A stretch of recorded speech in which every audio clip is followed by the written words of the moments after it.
ও বাবা, মাম্মা বলল পিপি বাড়ি যাব। পছন্দ করে বলো তো কোন জামাটা পরে যাব? আমি আর পছন্দ করে কি করব? আমি পছন্দ করলে তো আবার কারোর পছন্দ হবে না। তুমিও বলো, ভালো জিনিস পছন্দ করলে সবারই পছন্দ হবে, আর ছুঁচোর মতো জিনিস পছন্দ করলে কারই বা পছন্দ হবে? হ্যাঁ, আমার পছন্দ ছুঁচোর মতো নাকি কার পছন্দ ছুঁচোর মতো সে সবাই জানে। তা অবশ্য ঠিকই বলিছে, ওর জন্যই তো আমি তারে পছন্দ করে বিয়ে করেছি। হ্যাঁ, সেই তার পছন্দ ভালো তাই সে আমারে পছন্দ করেছে, আর আমার পছন্দ তো খারাপ তাই আমি তারে পছন্দ করে বিয়ে করেছি।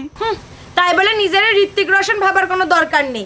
জামাটা পছন্দ করতে বলেছি, পছন্দ করে দাও। তুমি বলে দাও জামা আমি পছন্দ করতে পারবো না, আমি পছন্দ করলে আবার পরে বলবে আমার পছন্দ নাকি খারাপ। ঠিক আছে, তাহলে তুমিও বলে দাও, কেউ যদি পছন্দ করতে না পারে তাহলে আমিও পারবো না। আমিও পারবো না। মেয়ে কি আমার একার যে সবকিছু আমিই দেখবো? কেন, মেয়ে কি আমারও একার নাকি যে সবসময় আমি পছন্দ করব?